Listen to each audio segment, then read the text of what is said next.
84, 85, I played that year as a junior, and 85, 86 was my senior year, and that was the first year that Sac State went as a Division II school to scholarship. So Man. I was part of that transition of being the first group of guys to get scholarships. So knowing what I know now, being a guy that's done this for a living, literally I did not pass the athleticism test at all. Yeah.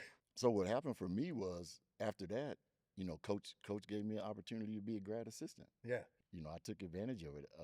I Here? did. Yeah. And I used to hear about those stories from Damon Yeah, Edwards. yeah. Damon Edwards is a former Sac State alum here too, and he used to tell me about the Salvation Army and how he used to be cracking up in there. Man, it was insane. Like the guys, you know, Henry Turners of the world, and just so many really good players. But Tony was the first Sac State guy that you know, as far as my memory, that went to super high level in Turkey. Yeah. And then he made a lot of money in Israel. He was like made money playing ball. Let me backtrack. So I had a foundation of player development and not really knowing it because I like kind of made myself a player. So I grew up on an Air Force base. I had access to a gym. So I was just working on my own stuff. One of my buddies, Kurt Robinson, played at Metro State. So then the guys started asking me to work them out. Yeah. And I was like, wow, okay. What about that history and how it should be intertwined? What's your 2 cents on that, man? Yeah, well, I think you know, you have to have the history of a place to have the totality of how successful the place has been. And for me, like, you know, looking in here, you know, I don't see much history. You know, there's some stuff that was up here that's not up here anymore. And there's some stories that are phenomenal stories. Christy Ryan led the nation in scoring from Sac State. 28.5 points a game, led the nation in scoring. She had 50 at Irvine one night. 50, a small forward from Sac State. That's crazy. So that's something that everyone should know, right? Yeah. So I don't know what has to happen, or I think, you know, there's been some people that have tried to maintain that, but it definitely has to be celebrated. You know, as Sac State goes on to the next level, that shouldn't be forgotten. How's it going, y'all? My name is Joseth Dawson. I am the host of Open Gym Live. I'm here with Rene Jacques. He is a co-host for Legacy Lounge. We are bringing you some very exciting news with, obviously, with being here at Sac State. You see it in the background. We got, obviously, Mike Bibby's the hiring of the new coach. Shaquille O'Neal is the GM, and what a time to be here at Sacramento State. We've never had this here at Sac State. I'm a former basketball player at Sac State myself. I'm a Hall of Famer as well. Rene Jacques, he was here for a year, Letterman. He was my college teammate, and we just came up with this idea. You know, once the news broke with Shaquille O'Neal being the general manager, because Rene was on the phone. And we were at our son's baseball game, and broke he was news like, to you, baby. I broke news to you. Yeah, you told me like you were sham, you know? Like you were sham. And he said, Shaq is going to be the general manager. And we were like, yeah, right. And then all of a sudden, news broke the next week, and I hit up Rene, and I was like, man, we should do a collab with getting us as much content with old Sacramento former basketball players. You know, trying to get Luke Woods, Dr. Luke Woods here on and get his take on everything that's going on, athletic director, Mr. Orr, and then also capturing our former Sac State Hall of Famers, you know, guys that have had success here at Sacramento State. And it's a very good feeling to just be here, and it's a real feeling to appreciate, you know, what we've done here at Sac State, and also feel respected as well for everything that we put in here, the blood, sweat, and tears. Rene, you got anything with that? Listen, it's a great collaboration here. I was excited to do it, getting the Legacy Lounge and Open Gym podcast together. But the main reason is, and what I'm super blessed to be able to start with, is somebody who is a Sacramento State legend, Sacramento area legend, and knows the history of Sac State more than anybody, not only because of being a pioneer that plays here, but has had his hand in anybody significant coming through this program since then. You've trained so many people. You've been such a mentor for people. So honored to start this collaboration with Guss Armstead. Thank you for joining us today, man. No problem, man. Appreciate y'all. Yes, sir. Yes, sir. No So what time you started here and you played? What was the years that you were here? Long time ago. Long time ago. I came to Sacramento in September of 1984 from Allen Hancock Junior College in Santa Maria, California. Yes, sir.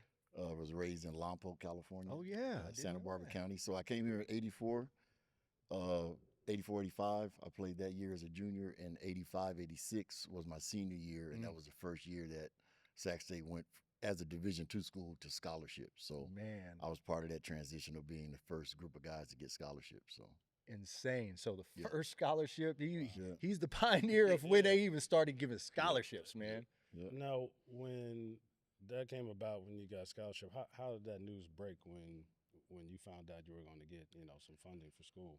Well, for me, it was during my senior year.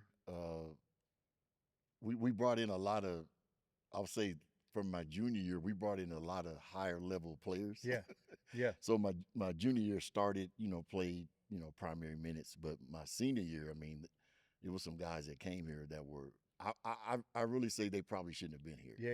Yeah. So Coach Brown, Bill Brown was our coach, and he did a really good job of connecting with some guys. Boyd Anderson High School in Fort Lauderdale. We had 3 kids from that team that played with Mitch Richmond in high school. And had some guys from the Bay Area, Alex Williams, who ended up being a Hall of Famer here, Chris Farr, guys like that. So basically, for me, it was just like, hey, man, there's some extra money. Yeah. And you probably can get some books. Right. So. Yeah. You know what I'm saying? Get you some Scantrons. Yeah, I could get a little bit of something. But I mean, the time when I was here, it was different, though. Because I remember when I came here, I think it was like $220. That's wild. For me to That's wild. I had to ask my pops for Pops, I need $220, man. Just to pay for like the whole semester, I think it was. That's wild. Yeah, so everything was different. But I think Sac State, the perception then was it was just a non-hoop school. Right. Yeah. You know what I'm saying? It was like it just was a non-hoop no school, buzz bro. around here. No buzz around No culture at all. No culture, no buzz. Like there's some history, but we weren't aware of it. Yep. If that makes sense. So it wasn't recognized. It wasn't recognized. So I mean, in my junior year, I mean, we were like 7-23. You know, and probably 3 of them wins was them schools you play in the beginning. Oh yeah. Preseason. Them preseason joints. Yeah. So yeah, we was trash.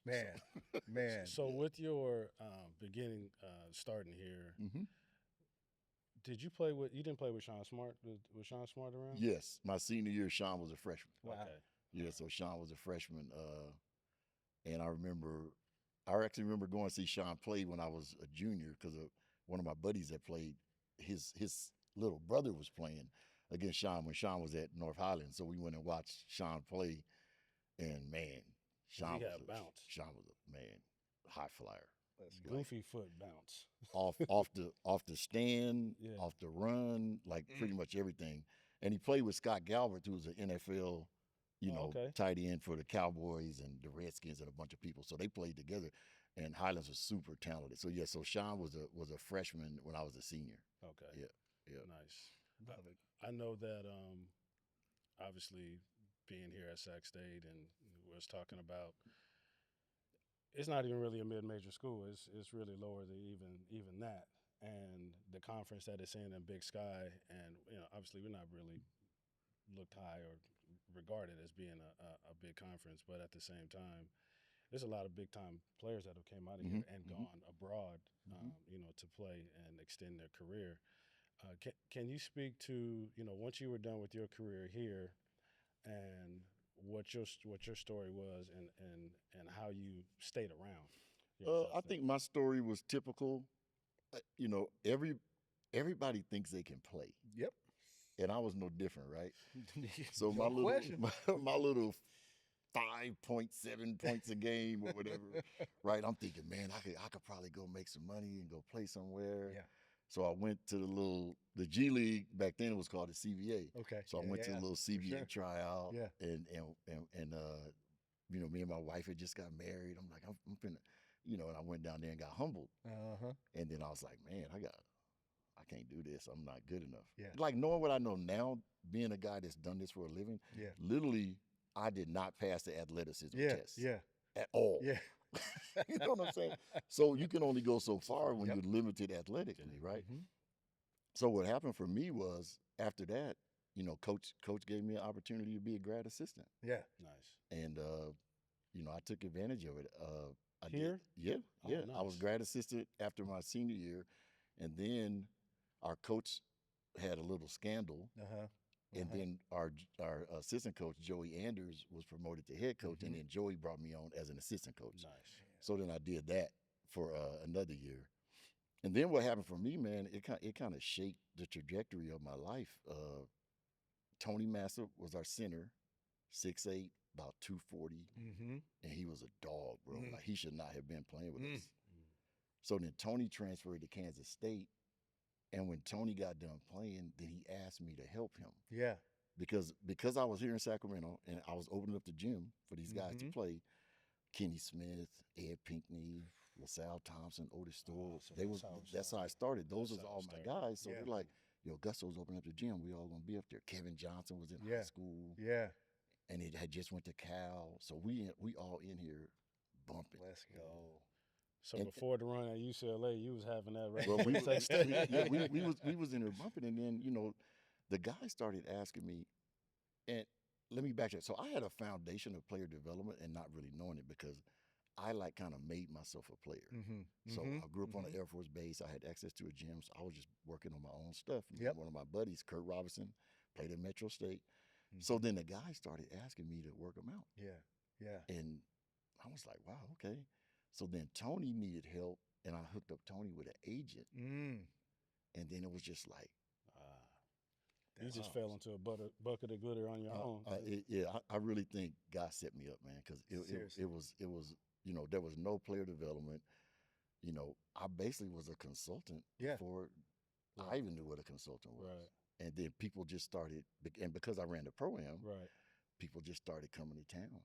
And hey, man, I'm gonna go out there and work out with Gus. That's wild. So that was That's you dope. know, that was, you know, Mitch. There was days at the Salvation Army, Brent Berry was in there, Chris Mullen, Brian Grant, Come on. and it just evolved, man. And I used to hear about those stories from Damon Yeah, Edwards. yeah. Damon Yeah. Edwards is a former Sac Yeah. State alum here too, and he used to tell me about the Salvation Army and how he used to Yeah. be cracking up in there. Man, it was insane. It was really insane. Like the guys, and you know, Henry Turners of the world, and just so many really good players. But Tony was the first Sac State guy that you know, as far as my memory, that went to super high level in Turkey. Yeah. And then he made a lot of money in Israel. But he Mhm. was a, you know, like made money playing ball. That's wild. Yeah, so Yeah. that was kind of how I got set up into this thing, man. That's crazy. I mean, and player development wasn't a thing. You were called to it. You were great at it from the beginning, and it became a thing when you can get all these players together, and then somebody puts the trust in you to have you push them to get to the next level. Mhm. And so, you know, for the people, not everybody's going to know your story. Mhm. You know, you train pros all day, every day, and have for 30+ years, man. And put into context how many people you've like been training, been part of their journey. Can you even quantify that? You might not be able I to. mean, I would have to go back. Well, it's really, I'm snitching on myself. Yeah. How old I am is basically what I'm doing. But I would have to go back and really like Of look course, at it. yeah. You know what I'm saying? Because just in my mind, I'm thinking, you know, Mitch and Brian Grant, and you know, the organic way that God blessed me with this stuff. I mean, I was at Salvation Army one day, and this guy walks in the gym, and I really didn't recognize him. Mm-hmm. And then when I got a little closer, he just said, "Hey man, how you doing?" He said, "My name's Bobby Jackson. The Kings told me to come down here. The Kings told me to come down here and get with you." Bob. And I was with Bobby like his whole career. That's wild. So yeah, so there's so many guys, man, that God has blessed me to help. Yeah, And I see it as you know, it's a ministry for me. for sure. You know, because I feel like a lot of players, when they're trying to go pro, during those times, it's like no blueprint for that. Yeah. So you really needed to find somebody like, hey man, how do I even do that? So that's really how it happened for me, man. It was super organic, and then also just so many guys that I just got to bless, man. Yeah. Like Festus, I met Festus, and he's 16 and got cut at Jesuit. Yeah. And he comes in the gym, and you know, his guy Keith Ottiser, my guy, brought him to me. He's like, Guss, man, I want you to help this kid. And man, they laughing at Fest in the gym. That's wild. Like, man, this dude's terrible, Gusto. Man, it was one day I saw it. I was like, he coming. There he is. There it is. He's that's 7-1. Right. Man, Yeah, first you round can't pick. teach no height. That's First round pick. So yeah, you know, like Joseth said, it was the Salvation Army portion of my career. But then when it moved over to basketball town, it was just, man, like, I think it's just like a spark. Yeah. So, you know, Andre Miller, JaVale McGee, Ryan Anderson. Yeah. You know, Oak Ridge High School. Yeah. Met him when he was a 10th Yeah. grader. And it was just a place, man. So sometimes, Joe, sometimes it's 2 courts. Yeah, we running. We going. It's 20-something guys in there. And then I think really the thing I've been able to do, and I appreciate, is that there's a culture, what I do, and everybody that's in there understands what we're trying to do. Yep. Yeah. You know, so. Yep. Yeah, because I remember going in there, especially at basketball town. I was done here at Sac State, and obviously Bobby Jackson was up in there. Mike Wilkes. Mike Wilkes. I was in Mike Yeah. Wilkes. Damon would be up in there. I remember Greg Ostertag was up in there one time. Matt Barnes, and that's when you really got to put yourself in, you know, perspective of like, do I really want to do this? Because I'm over here getting crossed by, you know, Bobby Jackson. He posted me up, and I'm taller than him, and I'm like, really? Like, for game, you just gonna post me up like that? Yeah. But also too with like, you know, transforming, like rewinding to your time here, and then looking at how the culture was when you were here, and to really say when Katz was here, and when Coach Katz was here. Do you feel like your involvement with Sacramento State was like received well when it came to that with other coaches up to Katz? Yeah. Well, yeah. After Joey was here, I think Abeta Marco came after that. I want to say, or Jerome Jenkins. Jerome was after about a month. Yeah, I think to answer your question, Joe, like the reason it was kind of a connection was because I used to do stuff down at the North Gym down here. Yeah. So that's where you know a lot of times we were training here, so there was somewhat of a connection. And then the guys that had those aspirations, they would kind of find me. You know what I mean? So I think there was a connection. But with Coach Katz, I think it became more solidified because I think Brian was aware of my history, and then I was able to help that generation of guys. I mean, Jamil. Right. I mean. It's just so many. Yeah. You know, so many of the guys. And a lot of the guys went overseas and started, you know, building, you know, careers that kind of set them up for the rest of their life. So, yeah, but with Katz, it was more, you know, McKinney and Marcus and Joshua Patton and, you know, Cody. All these dudes are still playing. Exactly. Yeah, all these dudes are still playing, and then they're with me every day and just kind of doing their thing. So there's a long history of guys from Sac State that have been able to, you know, play professional basketball. Big time. And let's talk about that history. I think that's one of the things that we notice when we walk in here. We don't get to see it anymore. There's a lot of history, and if you don't celebrate it, if you don't put it out there, nobody knows about it. Sacramento State should have a lot of pride. There's a lot of things to look forward to going forward, but what about that history and how it should be intertwined? What's your 2 cents on that, man? Yeah, well, I think you know, you have to have the history of a place to have the totality of how successful the place has been. And for me, like, you know, looking in here, you know, I don't see much history. You know, there's some stuff that was up here that's not up here anymore. And there's some stories that are phenomenal stories. Christy Ryan led the nation in scoring from Sac State. 28.5 points a game, led the nation in scoring. She had 50 at Irvine one night. 50, a small forward from Sac State. That's crazy. So that's something that everyone should know, right? Yeah. So I don't know what has to happen, or I think, you know, there's been some people that have tried to maintain that, but it definitely has to be celebrated. As Sac State goes on to the next level, that shouldn't be forgotten.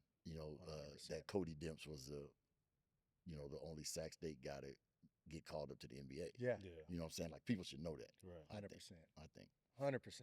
That's why, to the question of like the culture here at Sac State, it's been roller coasters, and as far as certain time eras of when we won games, gone to the Big Sky Conference, because it's totally different now when it comes to the Big Sky Conference.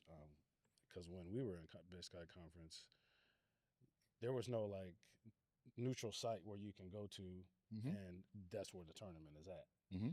Before it was like, I remember because D-Lam, they were the first team to make the playoffs, but they played at, I think it was in Montana, and that was the first round of the playoffs. But now the first round is played at a neutral site or some kind of convention center or whatever, and then the following year we made the conference playoffs, and it was the first time we hosted a playoff game here at Sac State. So, and I don't think that's ever happened since because the whole format has changed. Right. But as far as with the culture of, winning games, because obviously that's when you get the notoriety. Yeah. But there's so many things that need to be addressed because I told you earlier about, I kind of had a bone to pick with, how they were appreciating us and appreciating the history. And, they had alumni games and all that, but it still just wasn't enough. You still didn't feel like embraced. Yeah. What do you feel that needs to be done to, kind of capture that essence? Yeah, I think the school should have a healthy relationship with the players. It's just that simple. Because there's a lot of us that are still here. Yep. Right. And I think there's been times where they've tried to do that, but I think it should be a priority. To connect back with the players. A lot of times I'll see you guys. We'll sit on the baseline, and that should be a huge part of what's going on here at Sac State. I think Coach Katz probably did a he decent did enough the job, most. of trying to do that. But a lot of us, Sac State has a lot to do with our lives, Big time. right? Big I know, time. because I met my wife walking down this hallway. That's wild. I mean, I stalked her. Yeah. but that's the first. That's the first. I saw her coming out of exercise class, and I was like, "Whoa!" You know what I mean? Like 38 years later, and 4 kids and 11 grandkids. Yeah. That all started right here at Sac State. Amazing. And that's the crazy part about it, man. There's 2 Sac State Hall of Famers here, and I'm not one of them. The fact that you guys we'll work on that. All I'm saying is, if the Hall of Famers feel that way, that's where the biggest problem is. Yeah. That should be the first celebration, is the people who are, in that Hall of Fame category. So that's a big thing going forward. So I fully agree. I hope some of the stuff that we talk about here can start to spark some of that stuff. But we can transition. Told you we weren't going to keep you super long here, man. We got a lot of exciting things going. Hey, can I go back to something? No, you 100% don't. Okay, so my senior year.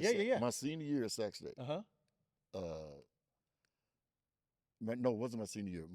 The first year I coached at Sac State. That team was, I think they were 22-7. Number 1 seed in the Western Regionals. So when we played here, I remember one night we were playing Chico, and the fire marshal cut the line off. That's wild. So where the athletic offices now? Yeah. That used to be the health center. Oh yeah, it was. Right. So the line was from here to the health center. What? And we had bleachers all along the standing side room here. only up in Oh, here. standing room only every time we played. Every time we played it. So Rob Martin, number 1 in the country in 3-point shooting. Alex Williams, number 2. Wow. We led the nation in 3-point shooting. Chris Farr averaged probably 10 assists. Sean McClendon and Sean Smart rebound, catch lobs. This place was packed. Come on, man. And people don't even know that, bro. But they never told us about stuff like that. Never. That's the history of Sac State. It's sad to hear it. It's like obviously 30 plus years later. And before we let you go, talk about your when Bibby got hired and the news came about, Shaq being the general manager, talk about how that made you feel when it, obviously being, Hall of Famer alumni here. Well, I mean, anything that benefits Sac State, man, I'm down for it, man. And obviously, if athletics is a core to the college experience, right? And we've all experienced that. Right.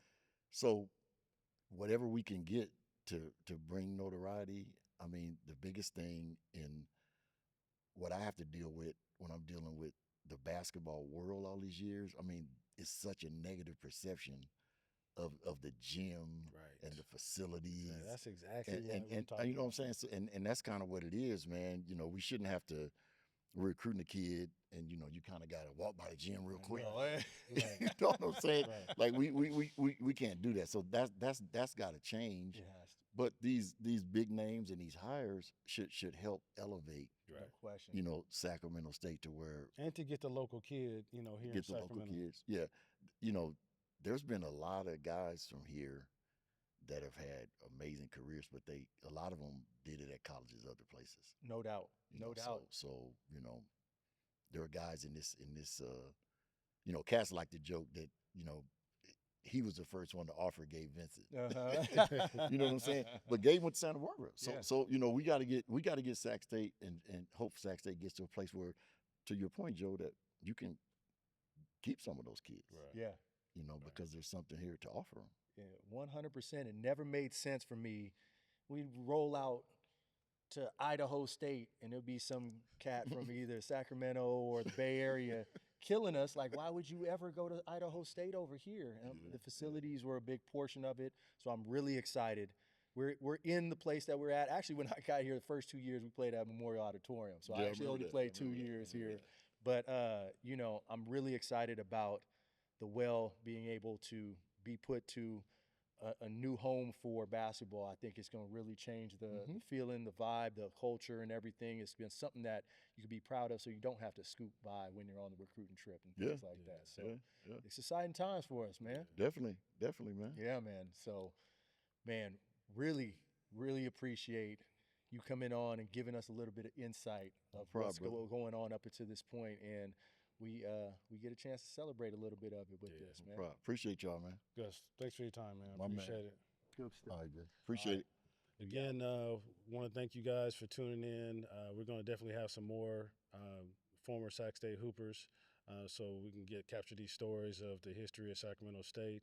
And we're going to be signing off on this portion of it. Again, I'm Joseth, Dawson from Open Gym Live. Rene, Jacques with Legacy Lounge Podcast. Appreciate y'all for tuning in. Stingers up.